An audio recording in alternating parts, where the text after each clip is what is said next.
शदीद बीमारी की हालत में। ऐसे मौके पर एक हकीम को बुलाया गया। हकीम यहूदी था।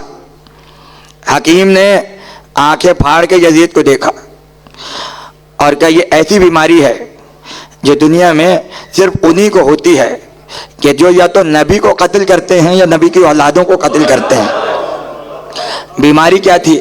छोटे छोटे बिच्छू हलक से बाहर आ रहे थे और उन्हें लकड़ी की छोटी छोटी लकड़ियों की मदद से निकाला जा रहा था। क्या ये बीमारी उसी को होती है जो या तो नबी को कत्ल करे या नबी की आल को कत्ल करे। यजीद ने कहा, मैंने हुसैन को कत्ल किया है। एक मर्तबा यहूदी ने देखा, यहूदी है, यजीद के पास आया है, देखा और देखकर कहा, जिस हुसैन के कत्ल से वो बीमारी तुझे हो गई जो नबी वालों को होती है और औलाद वालों को होती है नबी की, इसका मतलब है हुसैन का मजहब तो सच्चा है।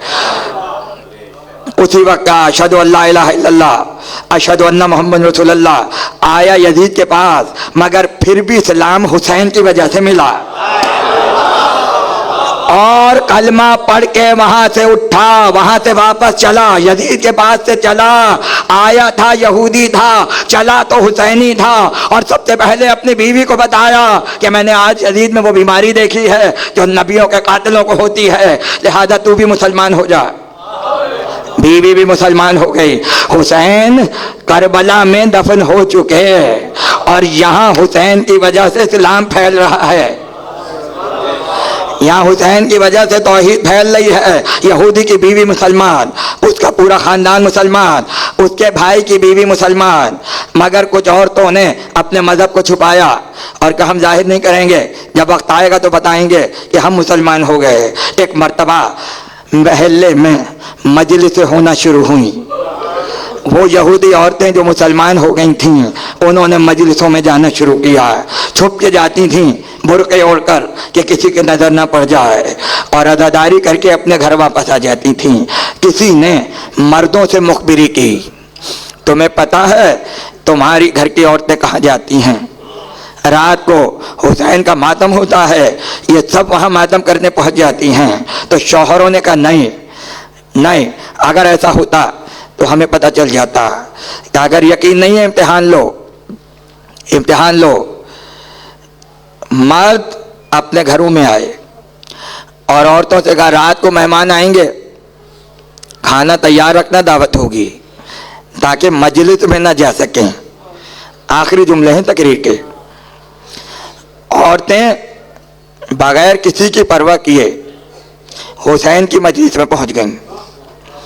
ताज़ा ताज़ा हुसैनी हुई थी, बर्दाश्त नहीं थी जुदाई फर्श अज़ा की। मजलिस में आई, पूरी मजलिस की। आखिर में याद आया, अरे आज रात तो दावत थी और घर पे मेहमानों को आना था, हमारे शौहर तो हमें कत्ल कर देंगे अगर पता चल गया कि हम यहाँ मजलिस में आए हुए थे। ये कह के चली, अपने घरों में पहुँची। अब जब घर पे आई तो क्या देखा, बावर्ची खाने से खानों की खुशबू आ रही है। बावर्ची खाने से खुशबुएं उठ रही हैं। गई तो क्या देखा, कई औरतें खाना बनाने में मसरूफ। कोई दरवाजे पे खड़ी है, कोई बावर्ची खाने में खड़ी है, कोई सहन में खड़ी है, कोई फर्श बिछा रही है।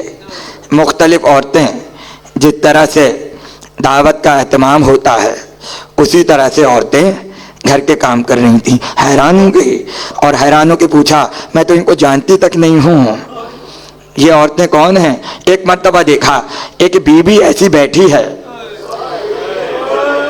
जिसके हाथ में एक कुर्ता है और उस कुर्ते पे किसी के खून के निशानात हैं।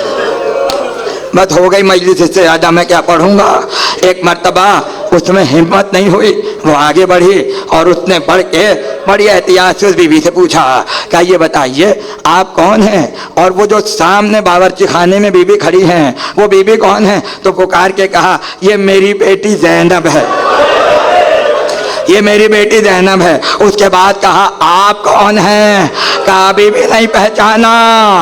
अरे जिसकी मजलिस से आ रही हो, तुम जब फर्चे अदा से उठ रही थी तो तुमने उठते हुए एक जुमला कहा था, ए हुसैन की माँ फातिमा ज़हरा, मैं तुम्हारे बेटे का मातम करने आई हूँ, अब मैं अपने घर वापस जाऊंगी, मैं तुम्हें अपना वसीला बना रही हूँ, मुझे मुसीबत से बचा लो।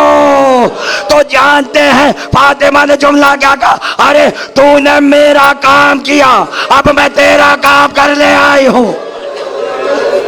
और कहा मैं उस वक्त तक नहीं जाऊंगी जब तक तुम्हारे मेहमान ना जाएं। अरे कितनी मजलूम है फातिमा ज़हरा, जो बाद शहादत भी हुसैन की खिदमत में मसरूफ़ हैं, हुसैन की खिदमत में मसरूफ़ हैं और अज़ादारों की आके खिदमत करती हैं।